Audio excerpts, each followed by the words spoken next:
Hey, if you have your Bible today, turn to Exodus. Just start at Exodus 1. We're going to go through Exodus today in kind of a blitz fashion. Last week, we began a sermon series called Some More Great Stories That Were Told. And it's a playoff of an old 1965 movie called The Greatest Story Ever Told, and it was the story of Jesus Christ. And we can't top that.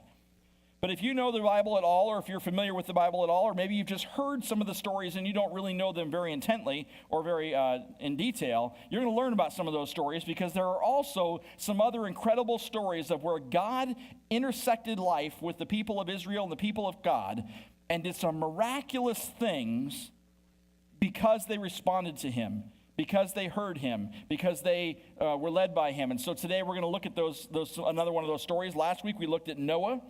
And so for the next 4 weeks, we're going to look at some more of those incredible stories. And so maybe you grew up hearing these stories in Sunday school, or you heard them, you've just heard the titles, you've heard about the story, the title of the story, and you didn't know all the details, or even as a little kid, you picked up on the big moment of the story. But as a little kid, we don't always pick up on the underlying and foundational truth that we as adults can apply to our lives. So last week we looked at Noah, and the thing that we learned from Noah and his story of beginning, or when he was born to when he built the ark and then the flood came and all this stuff that God asked him to do, is that Noah did everything as God commanded him. He could have gone all kinds of different directions and tried to do things his own way, but Noah did everything as God commanded him to the T. For Noah, the only options were life or death, living or drowning. That were his options. And if you want to have life and you want to live and you don't want to float, then you're going to follow the commands of God completely. And so we saw that in the story of Noah. Today we'll see a similar story, a similar situation for the Israelites, as they too will find themselves facing life or death. And they're also having to do everything as God commands them. But as I studied this story, and it's going to be a little lengthy, I found myself focusing on the fact that not only did they do everything as God commanded them, but the reason they did it was because they trusted him. Even though in the midst of uncertainty and not knowing where they were going, and going in what might seem like the absolute wrong direction, they continued to trust God. And that's not always easy, and nor does it always make sense, does it?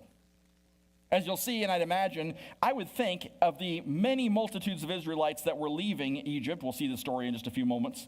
There had to be a few that wondered, why are we going and why are we going there and what are we doing? And they had to have some question in their mind, looking at the situation and going, we are not going in a direction that makes logical sense.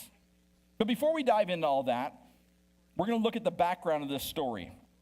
Now, we don't have near enough time today to dive into all the things that God can teach us from the life of Moses. We just don't have that much time.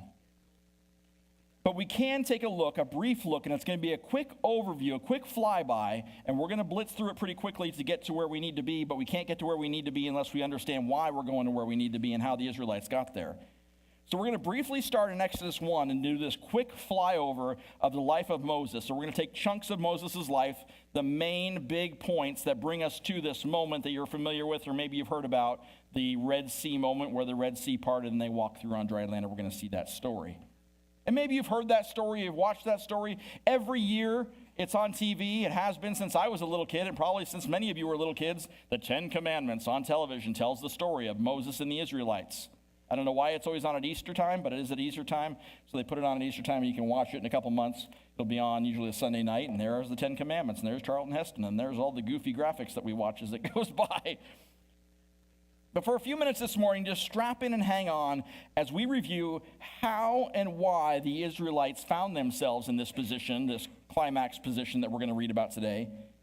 And in the first place, and how and where Moses comes into the story. So to get through, we're going to try and get through 14 chapters today.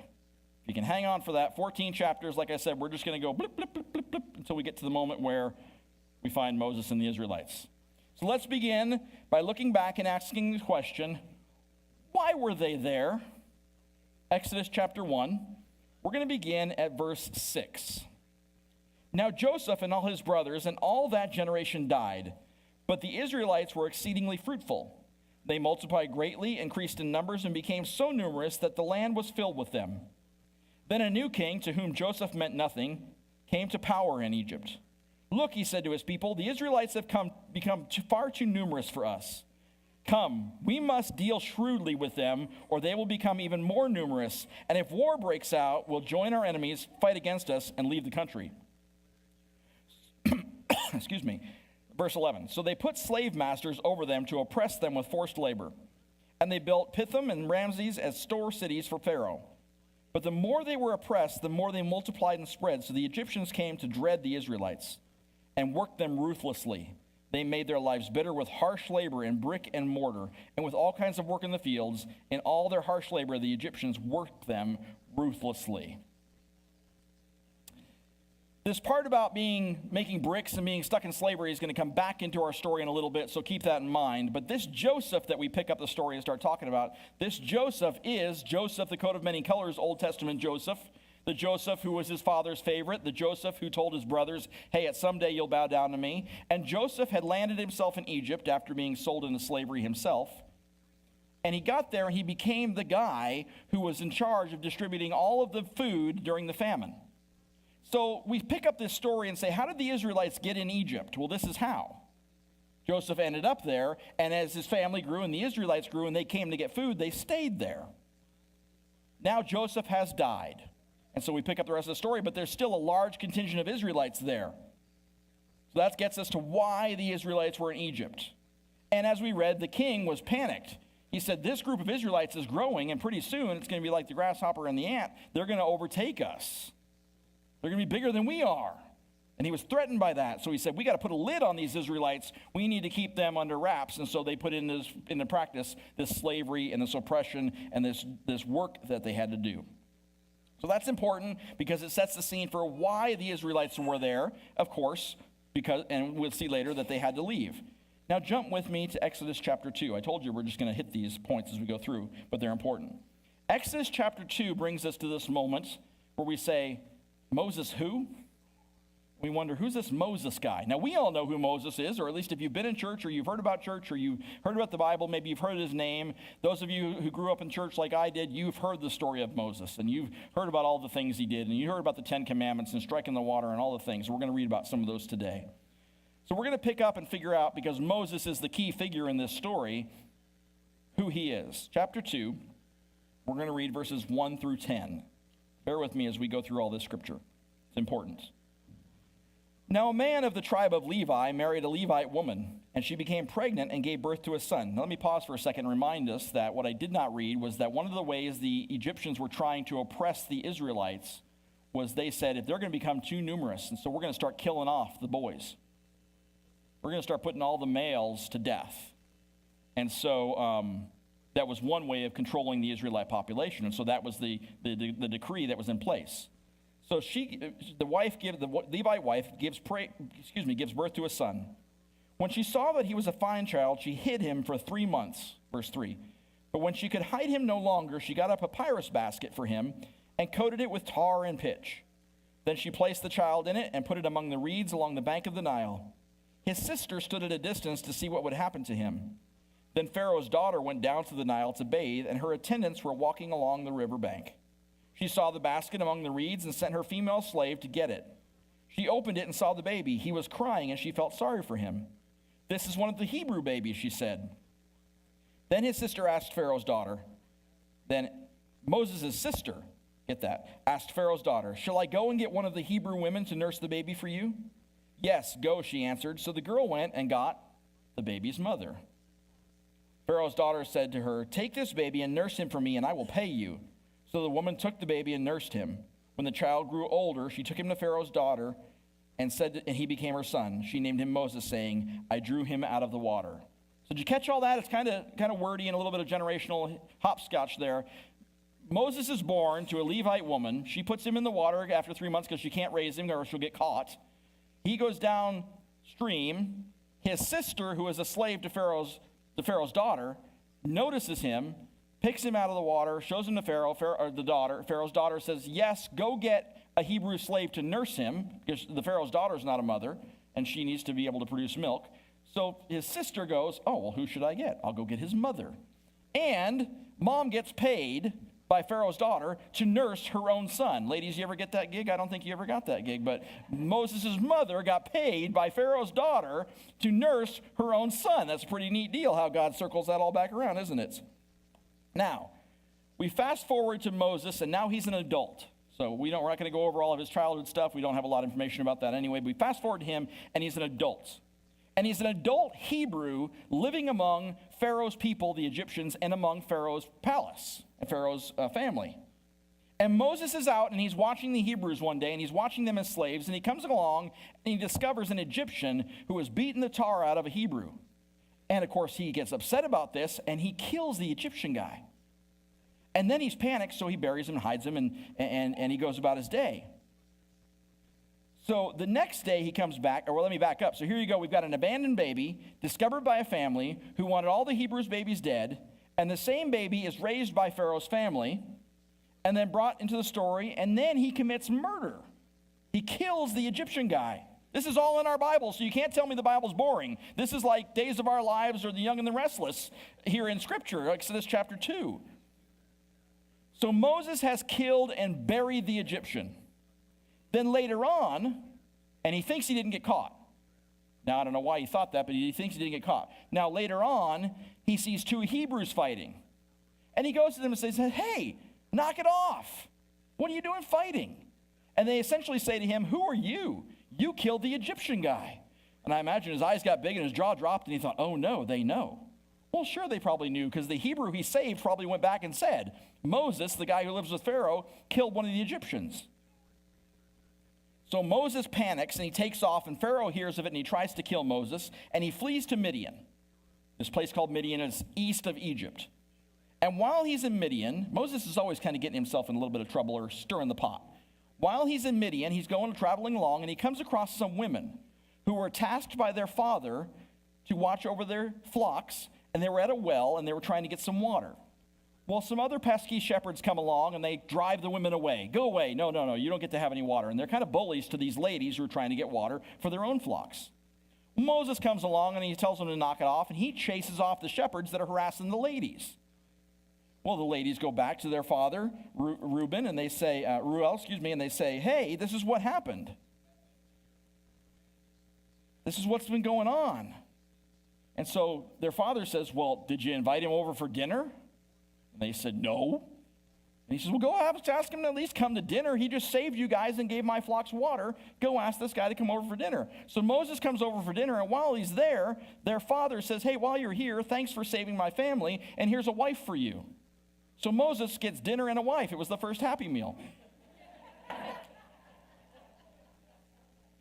Now, during all this time, remember, during all this is going on, Moses has fled. I don't know, maybe later on he'd argue that point, I don't know. But Moses has fled Egypt, remember, but the Israelites are still stuck in captivity. They're still making bricks. They're still under slavery. They're still being oppressed. So Moses kind of folds himself into the family and becomes a shepherd for about 40 years. 40 years he serves, and this is his job, while the Israelites are still in oppression.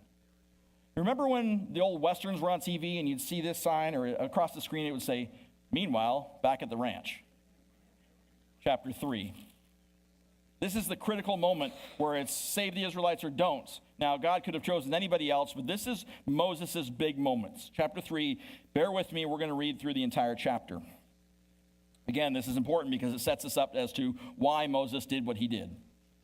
Beginning in verse 1. Now Moses was tending the flock of Jethro, his father-in-law, the priest of Midian, and he led the flock to the far side of the wilderness and came to Horeb, the mountain of God. There the angel of the Lord appeared to him in flames of fire from within a bush. Moses saw that though the bush was on fire, it did not burn up. So Moses thought, I will go over and see this strange sight, why the bush does not burn up. When the Lord saw that he had gone over to look, God called to him from within the bush, Moses, Moses. And Moses said, here I am. Do not come any closer, God said. Take off your sandals, for the place you are standing on is holy ground. Then he said, I am the God of your father, the God of Abraham, the God of Isaac, and the God of Jacob. At this, Moses hid his face because he was afraid to look at God. The Lord said, I have indeed seen the misery of my people in Egypt. I have heard them crying out because of their slave drivers, and I am concerned about their suffering. So I have come down to rescue them from the hand of the Egyptians and to bring them out of that land into a good and spacious land, a land flowing with milk and honey, the home of the Canaanites, Hittites, Amorites, Perizzites, Hivites, and Jebusites. And now the cry of the Israelites has reached me, and I have seen the way the Egyptians are oppressing them. So now go, I am sending you to Pharaoh to bring my people, the Israelites, out of Egypt. But Moses said to God, who am I that I should go to Pharaoh and bring the Israelites out of Egypt? And God said, I will be with you, and this will be the sign to you that it is I who have sent you. When you have brought the people out of Egypt, you will worship me, you worship God on this mountain. Verse 13, Moses said to God, suppose I go to the Israelites and say to them, the God of your fathers has sent me to you, and they ask me, well, what's his name? Then what shall I tell them? God said to Moses, I am who I am. This is what you are to say to the Israelites. I am has sent me to you. God also said to Moses, say to the Israelites, the Lord, the God of your fathers, the God of Abraham, the God of Isaac, and the God of Jacob has sent me to you. This is my name forever, the name you shall call me from generation to generation. Go, assemble the elders of Israel and say to them, the Lord, the God of your fathers, the God of Abraham, Isaac, and Jacob, appeared to me and said, I have watched over you and have seen what has been done to you in Egypt, and I have promised to bring you up out of your misery in Egypt into the land of the Canaanites, Hittites, Amorites, Perizzites, Hivites, and Jebusites, a land flowing with milk and honey. The elders of Israel will listen to you. Then you and the elders are to go to the king of Egypt and say to him, the Lord, the God of the Hebrews, has met with us. Let us take a 3-day journey into the wilderness to offer sacrifices to the Lord. But I know that the king of Egypt will not let you go unless a mighty hand compels him. So I will stretch out my hand and strike the Egyptians with all the wonders that I will perform among them. After that, he will let you go. And I will make the Egyptians favorably disposed toward his people, so that when you leave, you will not go empty-handed. Remember that. We'll see that shortly.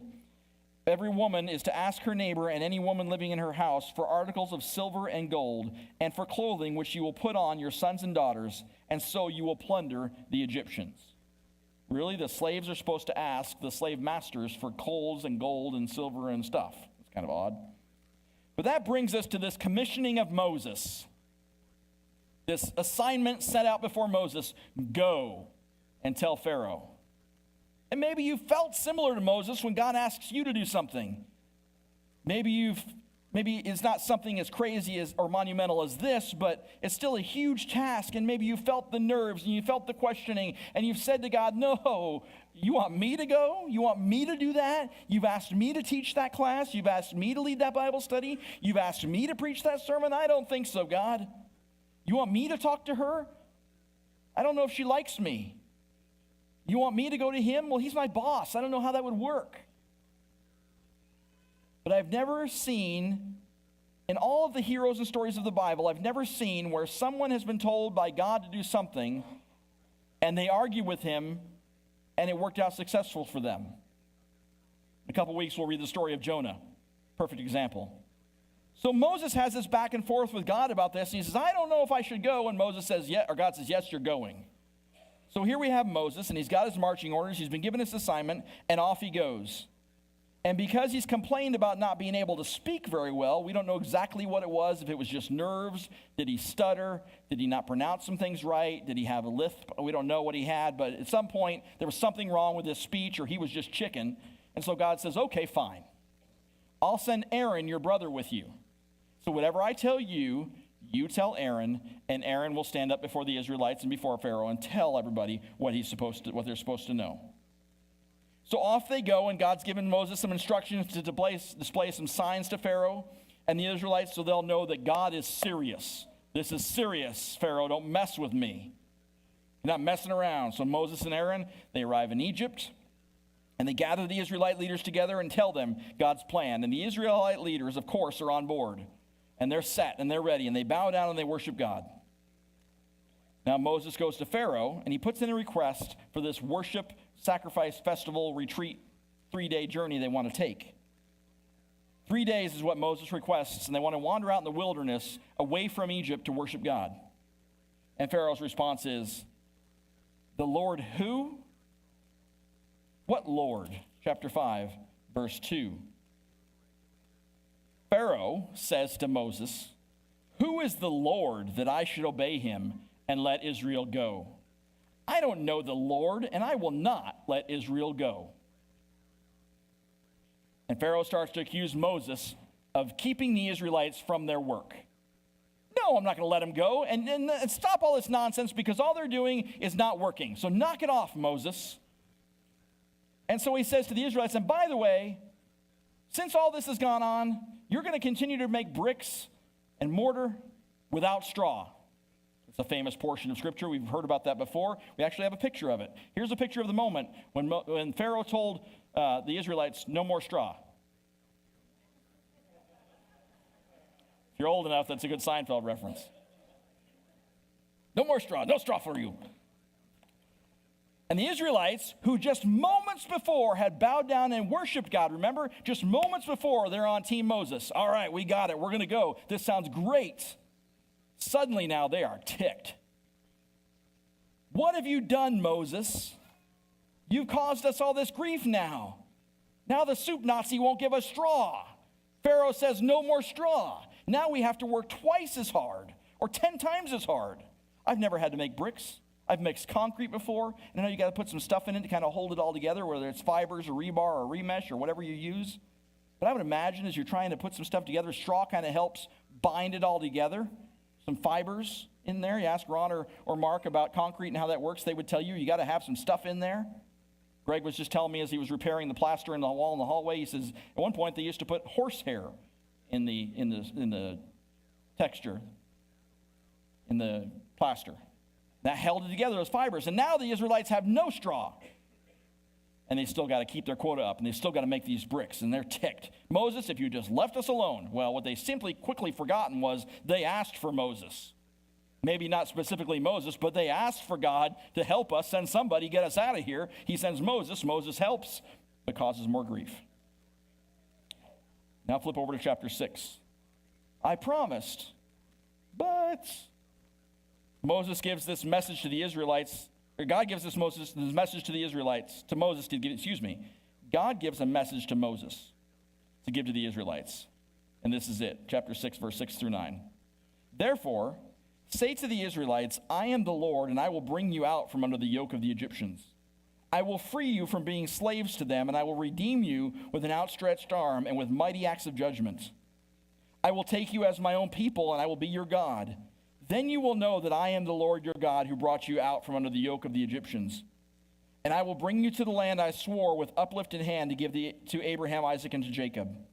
I will give it to you as a possession. I am the Lord. Moses reported this from God to the Israelites, but they did not listen to him because of their discouragement and harsh labor. God, the God of Abraham, Isaac, and Jacob, if he comes in and says, I'm this God, they go, okay, we know that God. Big God, the only God, God, capital G.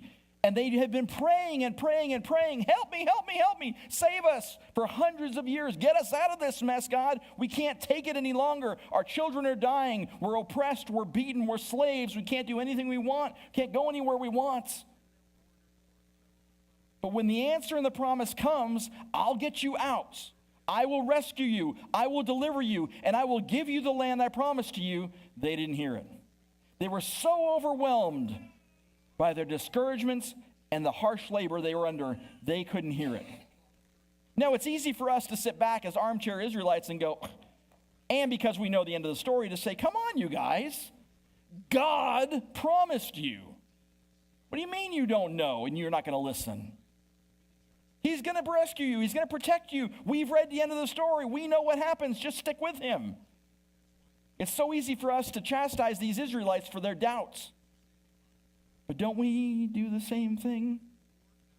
When we're stuck in a situation that is overwhelming us, when we're depressed, when we're hurting, when we're broken, when we're lost, when we're needing rescue, when we're stuck in an addiction or a habit or an anger or whatever it is, don't we do the same thing? God tells us, follow me, I know the way out. Listen to me and I will rescue you. Do what I tell you and I will deliver you. But we don't listen because we're so overwhelmed by the situation. Or because God's timetable is not ours and God, you're taking too long. No doubt they had that argument. we've been here a long time in Egypt, God. It's about time for us to get back to Israel. We'd like to get out, and you're not moving fast enough. And we get that way too because we want our circumstances or our situations to change. And our timetable doesn't line up with God's timetable, and so we abandon God's instruction to us. So we're really thousands of years removed from the Israelites, not a whole lot different than the Israelites. We've heard the promise of God. We've heard him tell us that he's got this. It's been a theme of men's Bible study on Wednesday mornings. God is in control if we give him the control of our lives. Whatever this is for you, God's got this under control. If his son Jesus can die on the cross and rise on the third day and defeat death, hell, and the grave, I think he can handle anything you've got that you're dealing with in your life if you follow his commands and trust him. And so now we come to this famous part of the story.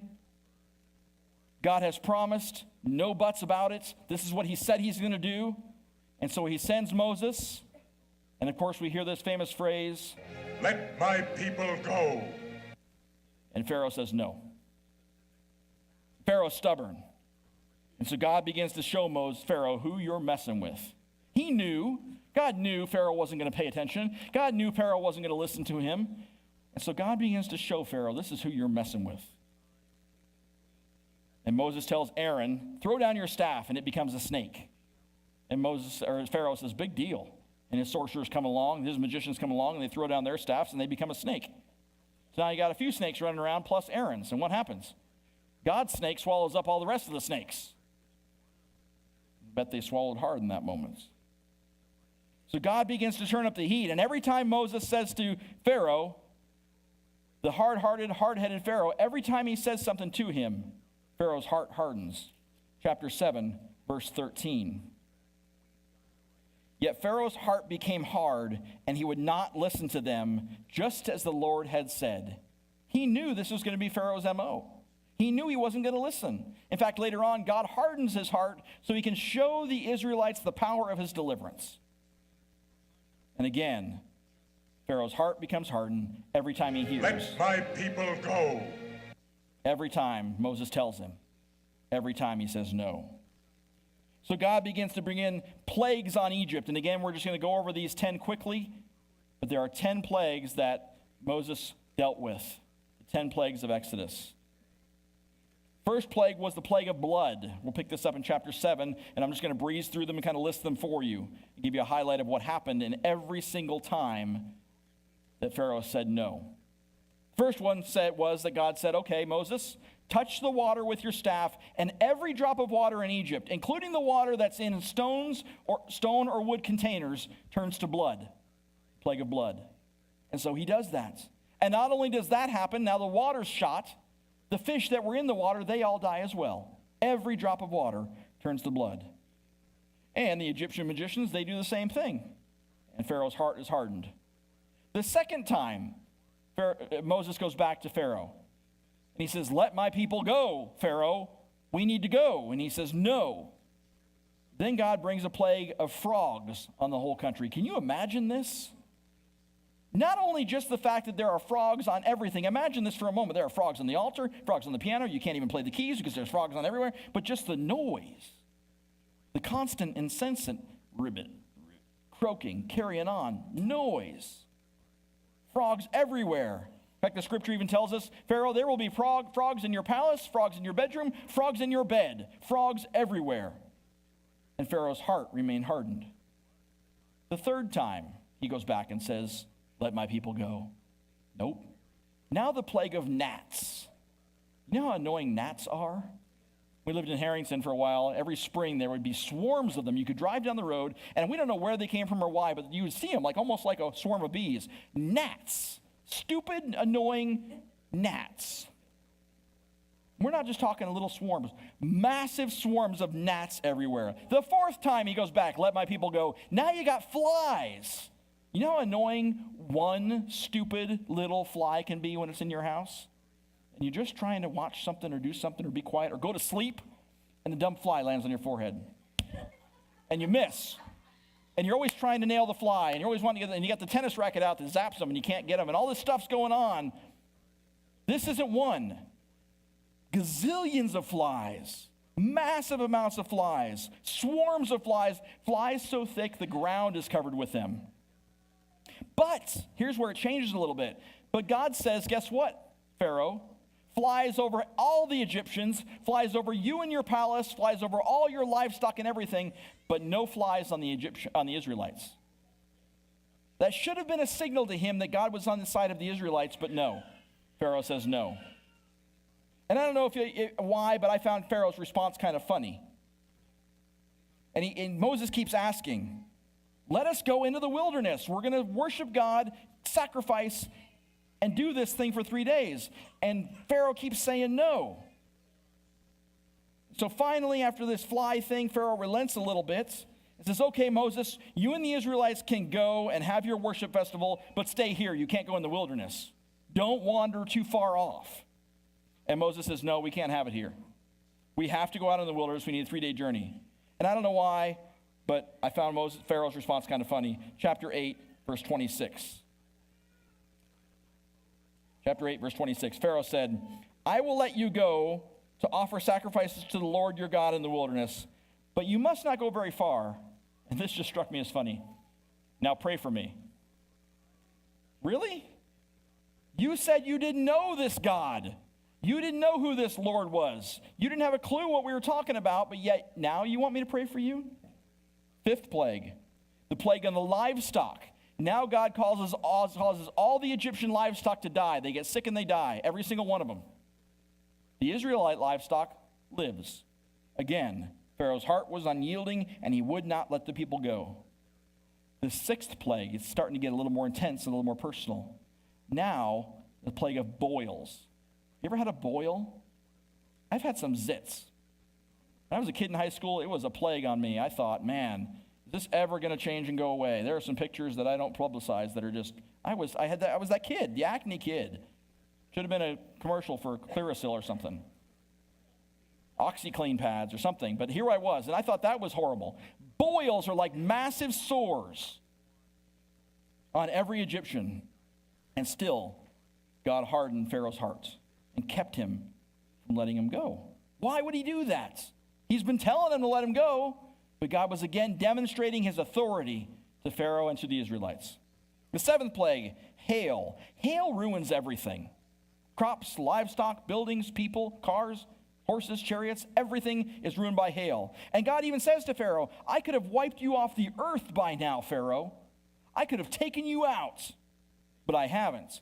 I've been trying to show you, don't mess with me. I've been trying to show you, Pharaoh, who I am. But you're not listening, and you're being stubborn, and you won't let my people go, so you better get whatever you've got under some shelter, because here comes the hail. You ever seen the damage and destruction hail can do? Every once in a while, usually around springtime, we'll see on the news softball or baseball-sized hail. In the wheat fields of eastern Washington, they actually will take out insurance policies for hail, because oftentimes it can destroy the crops. And if you don't have the income from the crop, you don't have any money to put the seed back in the ground the next year. And you still got bills to pay, because you hope to pay all that off with the crop that you would harvest, since it's destroyed. So they actually build hail insurance and crop damage insurance. I don't think the Egyptians had that. And so Pharaoh repents. Oh God, I've sinned. Stop the hail. Uncle, mercy I give. You can go. Fine. Get out of my hair. And Moses says, okay, when I get out of the city, I'll spread my hands in prayer and the hail will stop. But I still don't believe you, Pharaoh. I still don't think you're telling the truth. So Moses leaves, prays, the hail and the thunder stops, the crops have been ruined, and Pharaoh says, nah, I cross my fingers. No, you're not going. 8th plague, locusts. Massive grasshoppers. We see these plagues every once in a while. I remember seeing them, the news reports of them in like Australia, where swarms will come through and devour things, and devour crops. Everything in their path. And Pharaoh still says no. The 9th plague, it's getting a little more intense. Darkness. Darkness for 3 solid days. Now, I know there are places in the world that has that happen, but this is darkness in a place of the world that did not happen. Darkness for 3 solid days. And Pharaoh says, all right, you can go. Take your women and children and go have your worship festival, sacrifice, do whatever you're going to do, but leave your flocks and your livestock and your herds here. And Moses says, nope, got to take them. And Pharaoh says, all right then. Or Moses says, no, got to take them. And Pharaoh says, all right then, you're not going to go. The 10th and final plague is the most intense. The plague of the firstborn, the plague of death. And here's where we discover the miracle of Passover. God tells Moses, I'm going to bring one more plague, and this is the whopper, one more plague on the people of Egypt, and after this, he will let you go. And so God tells Moses that he's going to go throughout Egypt, and every firstborn Egyptian will die. But he prepares the Israelites. He tells them, sacrifice a lamb, and he tells them how to do that and all the instructions. And he tells them, take the blood of the lamb and wipe it on your doorposts up around the frame of your doors. So when the angel of death or God comes through and he destroys the Israelite people, he will see those doorposts and pass over you. He will not stop there and affect your families. We don't have time to go into the same analogy or the same comparison we can make between the lamb, our lamb, the sacrificial lamb being Jesus Christ, and his blood saving us from death, but it's notable there. We should notice it. So the Israelites, with all their instructions, the 10th and final plague, they sacrifice a lamb, they put it on their doorposts, the death comes, the Egyptian men and children begin to die, some adults probably as well. And then Pharaoh finally says, all right, get out. I've had it. I can't take it anymore. Get out. Chapter 12. Here's where we pick up the things begin to happen part of the story for the Israelites. We're going to begin in verse 31 if you want to follow along with this part of the story. Chapter 12, verse 31. After all these plagues have happened, after all this death has happened with the Egyptians, and in preparation for the sacrifices, God also says, hey, make sure you're ready to go. Make sure that at a moment's notice you can leave while you're doing the sacrifice.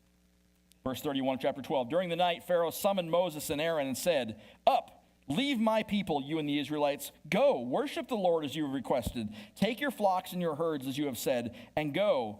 And oh, by the way, also bless me. Then the Egyptians urged the people to hurry and leave the country, for otherwise, they said, we will all die. So the people took their dough before the yeast was added and carried it on their shoulders in kneading troughs wrapped in clothing. The Israelites did as Moses instructed and asked the Egyptians for articles of silver and gold and for clothing. The Lord had made the Egyptians favorably disposed toward the people, and they gave them what they asked for, so they plundered the Egyptians. It makes you wonder for a moment if they just thought, fine, take whatever you got to take. Just get out of here so that none more of us die. Just go. Here, we'll pay you to go. Please leave. Verse 37. So the Israelites journeyed from Ramses to Succoth. There were about 600,000 men on foot, besides the women and children. Many other people went up with them, and also large droves of livestock, both flocks and herds. With the dough the Israelites had made from Egypt, they baked loaves of unleavened bread. The dough was without yeast because they had been driven out of Egypt and did not have time to prepare the food for themselves. Now the length of time the Israelites lived in Egypt was 430 years. At the end of the 430 years, to the very day, all of the Lord's divisions left Egypt. Because the Lord kept vigil that night to bring them out of Egypt. On this night, the Israelites are to keep the vigil to the Lord, to honor the Lord for their generations to come.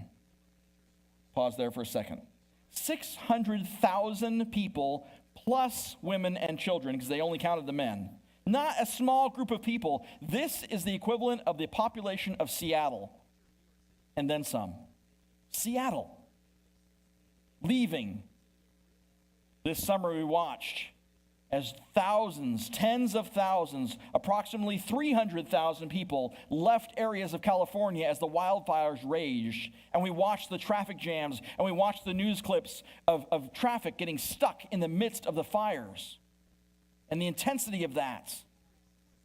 Double that, and then some. 600,000 people. Some scholars will estimate it was closer to 1 million, possibly even as many as 3 million people, roughly, including all their livestock and all their herds. Massive. Now, where are they going? Escape to where? Go where? Moses, you better know what you're doing. Moses, you better know where we're going. And so we jump forward to chapter 13. We find the great escape. Chapter 13, verse 17. And this is the climax. This is the crux of the whole thing we're going to read today. Verse 17 of chapter 13. See, I told you we get through 14 chapters. When Pharaoh let the people go, God did not lead them on the road through the Philistine country, though that was shorter. That would have been logical. Take the road. For God said if they face war, they might change their minds and return to Egypt. So God led the people around the desert toward the Red Sea. The Israelites went up out of Egypt ready for battle. Moses took the bones of Joseph with him because Joseph had made the Israelites swear an oath. He had said, God will surely come to your aid, and then you must carry my bones up with you from this place. After leaving Succoth, they camped at Etham on the edge of the desert. By day, the Lord went ahead of them in a pillar of cloud to guide them on their way, and by night in a pillar of fire to give them light, so they could travel by day or by night. Neither the pillar of cloud by day nor the pillar of fire by night left its place in front of the people. Then the Lord said to Moses, tell the Israelites, turn back and encamp near Pi-Hahiroth between Migdol and the sea. They are to encamp by the sea directly opposite Baal-Zephon. Pharaoh will think the Israelites are wandering around the land in confusion, hemmed in by the desert. And I will harden Pharaoh's heart, and he will pursue them, but I will gain glory for myself through Pharaoh and all his army, and the Egyptians will know that I am the Lord. So the Israelites did this. When the king of Egypt was told that the people had fled, Pharaoh and his officials changed their minds about them and said, what have we done? We have let the Israelites go and have lost their services. Interesting choice of word. Lost their services. Verse 6, so he had his chariot made ready and took his army with him. He took 600 of the best chariots, along with all the other chariots of Egypt, with officers over all of them. The Lord hardened the heart of Pharaoh, king of Egypt, so that he pursued the Israelites who were marching out boldly. The Egyptians, all Pharaoh's horses and chariots, horsemen and troops, pursued the Israelites and overtook them as they camped by the sea near Pi-Hahiroth, opposite Baal-Zephon. As Pharaoh approached, the Israelites looked up, and there were the Egyptians marching after them. They were terrified and cried out to the Lord. They said to Moses, was it because there were no graves in Egypt that you brought us out here in the desert to die? What have you done by bringing us out of Egypt? Didn't we say to you in Egypt, leave us alone, let us serve the Egyptians? It would have been better for us to serve the Egyptians than to die in the desert. Pause there for a second, because we're like that, aren't we? When we're in circumstances and situations that we think are overwhelming us or we don't know the way out, and then God begins to do something, we say, no. That's not what I was going to do, God. That's not what I expected to happen. That's not what I thought you would tell me. And how quickly the Israelites change their tune, isn't it? How amazingly they go from, save us, save us, save us, help us. And God says, okay, this is how I'm going to do it. And they go, no. Moses, did you drag us out here to die because there was no place to bury us in Egypt? What are you doing? This does not make any sense. Absolutely illogical and ridiculous. We're marching towards the cliff. We're marching towards a place that we can't escape from. This is it. They're finally free. They're finally out. God was certainly leading them. A pillar of cloud by day and a pillar of fire by night. This was the way to go. Follow that cloud. Follow that fire. And now God says, turn back. And the Israelites are coming, or they're marching, and the Egyptians are coming. And you can imagine the intensity as they get closer and closer and closer, and they start to panic, and they wonder, Moses, what in the world have you done? Verse 13, Moses answered the people, do not be afraid. Stand firm, and you will see the deliverance the Lord will bring you today. The Egyptians you see today, you will never see again. The Lord will fight for you. You need only to be still. Now, I don't think God meant just sit still and don't move. I think he was really describing the situation of their heart. Stop panicking. Trust me. Stop freaking out. Just trust me. Just do what I'm going to tell you to do. I know it doesn't make sense. I know it's like a boat in the desert. Build it. I understand you're heading towards the sea, and that's not the place you want to go, and you have nowhere else to go to, and you seem like you're trapped in, and you don't know what's happening, and you don't know what's going to happen. It seems illogical and doesn't make sense. Stop freaking out. Stop with all the drama. Just trust me. quiet your heart, settle down, be still. Verse 15. Then the Lord said to Moses, why are you crying out to me? Tell the Israelites to move on. Raise your staff and stretch out your hand over the sea to divide the water so that the Israelites can go through the sea on dry ground. I will harden the hearts of the Egyptians so they will go in after them. And I will gain glory through Pharaoh and all of his army. Through his chariots and his horsemen, the Egyptians will know that I am the Lord when I gain glory through Pharaoh, his chariots and his horsemen. Then the angel of the Lord, who had been traveling in front of Israel's army, withdrew and went behind them. The pillar of cloud also moved in front and stood behind them. Coming between the armies of Egypt and Israel, throughout the night the cloud brought darkness to the one side and the light to the other side, so neither went near the other all night long. In other words, God blocked the Egyptians from seeing what the Israelites were doing and where they were going. Then Moses stretched out his hand over the sea, and all that night the Lord drove the sea back with a strong east wind and turned it into dry land. The waters were divided, and the Israelites went through the sea on dry ground with a wall of water on the right and a wall of water on their left. The Egyptians pursued them, and all Pharaoh's horses and chariots and horsemen followed them into the sea. During all 600,000 plus people marched across the Red Sea on dry land. During the last watch of the night, the Lord looked down from the pillar of fire and cloud at the Egyptian army and threw it into confusion. He jammed the wheels of their chariots so they had difficulty driving. And the Egyptians said, let's get away from the Israelites. The Lord, who they didn't know, the Lord is fighting for them against Egypt. Then the Lord said to Moses, stretch out your hand over the sea so that the waters may flow back over the Egyptians and their chariots and horsemen. Moses stretched out his hand over the sea, and at daybreak the sea went back into its place.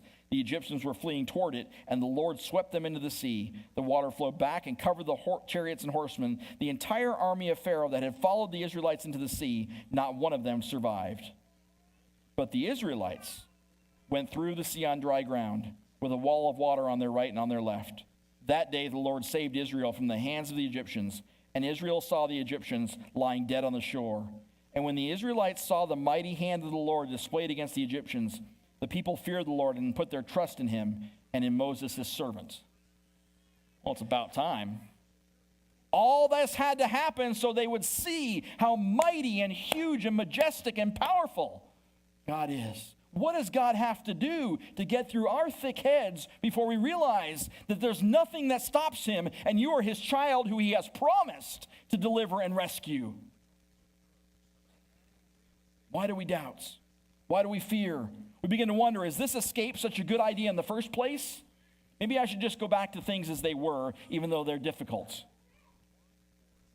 The truth that stands out to me in all of this, especially this last portion of the story, the whole Red Sea part of it, the thing that sticks out to me in all of these chapters, all 14 that we've just blitzed through, is this. To follow obediently, Noah had to follow God's commands. He had to in order to live.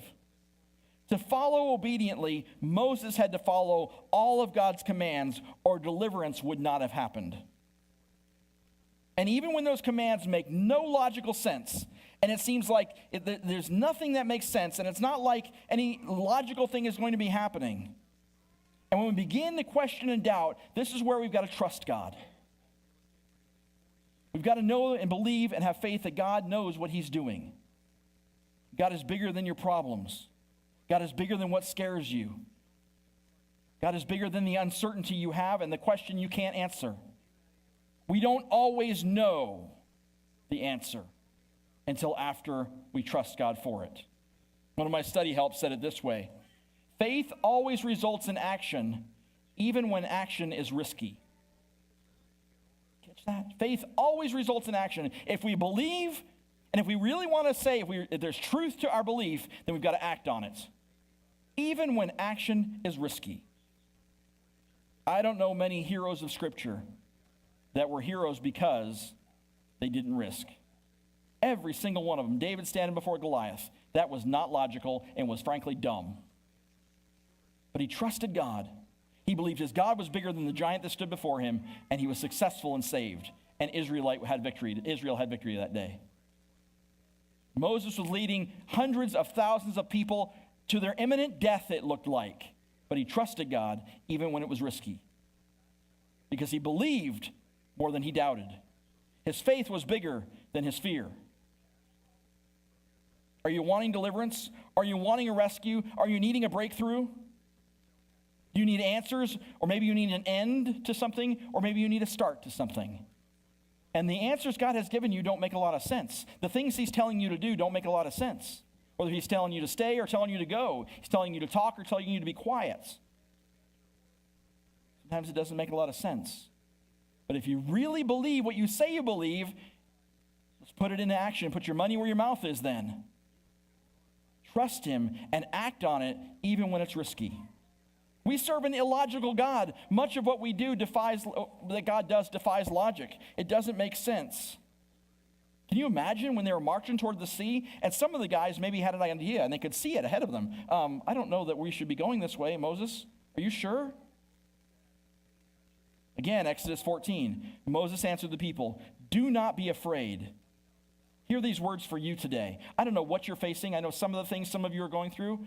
Listen to these words and apply this to your life today. Do not be afraid. Stand firm, and you will see the deliverance the Lord will bring you today. The Egyptians you see today, you will never see again. The Lord will fight for you. You need only to be still. Now, I believe what God was saying was stop panicking. Don't try to solve this your way. Do it God's way. It's life or death for you. Close with a little story. After that big story, a little story you might be familiar with. Most all of us know what happened on December 7th, 1941, don't we? It's the day that lives on in infamy, the day the Japanese had the audacity and the stupidity to attack Pearl Harbor. You know what happened 4 months later on April 18th, 1942? It's called the Doolittle Raid. Let me tell you a story. This was not the dropping of the atom bomb that would come later, but a fairly quick response to attack Japan to say to them, hey, you poked the wrong bear. You swatted at the wrong beehive. You messed with us, and you made a mistake. Because, see, the Japanese thought they were invulnerable, impenetrable, especially by air. And so a plan began to formulate, and it was named after a man named Lieutenant Colonel Jimmy Doolittle. Now, never before in history had bombers been launched off of an aircraft carrier. Bombers. We're not talking F-16s or P-52s or anything like that, or P-41s, I think they call them. None of that. Bombers. 16 B-25B bombers launched from the deck of the USS Hornet. Some of you remember this moment.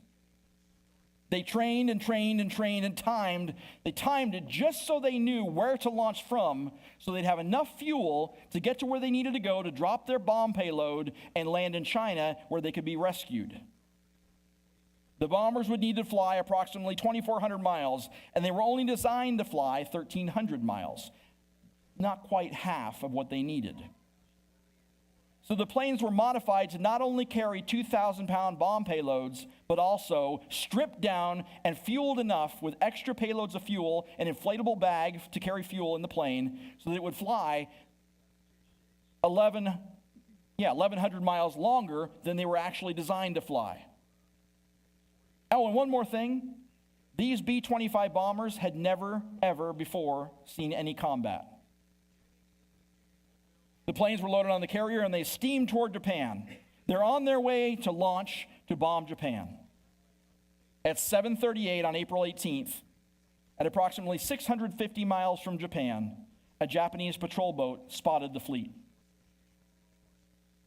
and began to radio in a warning to Japan. The USS Nashville destroys the patrol boat, but not before they could get a warning off to Japan that the United States was coming. Here they find themselves 10 hours and 175 miles earlier than from when they were supposed to launch these bombers, who had just enough fuel to make it to China, to the mainland, to land. Just enough fuel, and now they're 170 miles short of where they're going to launch. But what do? The Japanese now know we're coming, and we can't wait. We can't delay. So Doolittle confers with the skipper of the USS Hornet, and they say, we got to launch now. If you've seen the movie, you remember Ben Affleck and that other guy, I can't remember his name, and they go racing down to the ship, and they launch the bombers, and off they go. 16 bombers fly into the air with 2,000 pounds of bomb payload each and not enough fuel. over the sea. Logic would tell you you're going to end up in the drink. Even if you get your bomb off and drop it, you're going to end up in the drink. So with limited fuel, they listened to their commander and they launched. With 170 miles left to fly, the bombers took off, and they successfully bombed 10 military and industrial targets. Not one bomber was shot down, and they headed for China. An article I read it this way. The raiders faced several unforeseen challenges during their flight to China. Night was approaching. Their aircraft were running low on fuel, and the weather was rapidly deteriorating. None would have reached China if not for a tailwind as they came off the target, which increased their ground speed by 25 knots. The crews realized they would probably not be able to reach their intended bases in China, leaving them the option of either bailing out over eastern China or a crash landing along the Chinese coast. All 15 aircraft reached the Chinese coast after 13 hours of flight and crash landed, or the crews bailed out. One crewman was killed during his bailout attempt over China, the only man in that crew to be lost. 2 crews were missing. The 16th aircraft, commanded by Captain Edward York, flew to the Soviet Union, where their B-25 was confiscated and the crew interned. Doolittle and his crew, after parachuting into China, received assistance from the Chinese soldiers and civilians, as well as John Birch, an American missionary in China. As did the others who participated in the mission. Doolittle had to bail out, but he landed in a heap of dung, saving a previously injured ankle from breaking, in a paddy in China near Kwazoo. The mission was the longest ever flown in combat by the B-25 Mitchell medium bomber, averaging about 2,250 nautical miles. Now, why tell that story? Because it made absolutely no logical sense to launch. They're designed to fly 1,300 miles. They're modified to fly 2,400 miles, and they launch 170 miles early. Simple math tells every pilot they're not going to make it. But they followed the orders of their commander, and they lived to tell about it. The Israelites looked at the sea before them, and simple logic said, we're going the wrong direction. But they followed their commander, and they lived to tell about it. Faith always results in action, even when action is risky.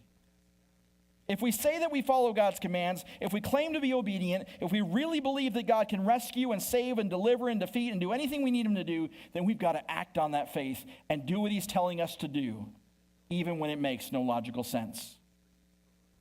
I don't know what you're facing today, church. I don't know what you're struggling through, or what insurmountable thing seems to be overwhelming you, or what question is looming before you that you don't have an answer for, or what you're facing or dealing with or you're bringing to God. I don't know. But I do know that sometimes the answer doesn't make sense, but if you really trust God, like we say we trust God, then we'll act on our trust of God, even when it seems a little risky, even when it doesn't make sense, even when it's completely illogical and beyond what we can understand or believe. And every time that I read about people trusting God in that way, every time I read about deliverance, every time I read about rescue, every time I read about success, God never fails. He won't. It's not in his MO. If we follow his commands and we trust him. Let's pray. God, sometimes it's a huge, huge thing. In our minds, we want to trust you. As believers, it makes sense to trust you even. But acting that out is sometimes hard. Would you give us the boldness and the courage to trust you? It's not like we don't want to, but it's hard to sometimes. Not because we doubt you, because it's scary sometimes. Because it's uncertain sometimes. Lord, I don't know what folks are facing. There may be a Red Sea or a China Sea or the Pacific Ocean in front of them, and they feel like they're just going to drown. The waters are sweeping over them, and they don't know how to get out. They turn around and they see nothing but destruction. Lord, help us to trust you, to be still and listen for your instruction, and then to follow it out completely. God, I pray for people to hear you today, really, really clearly hear you. Sometimes we pray for a sign and say, oh God, give me a sign. Maybe we need that sign today. That sign could be your voice. It could be counsel from somebody else. It could be a song on the radio, or a sermon we listen to, a verse we read, or a still small voice that tells us to be still Lord, speak to us today. And I pray we would hear you, that we would quiet our hearts and ourselves and stop and be still and listen to hear you. It is life or death for us. We need to hear you. And then follow your commands and trust you. Thank you that you never leave us, you never forsake us, you never give up on us. Help us to let you lead us. In Jesus' name, amen.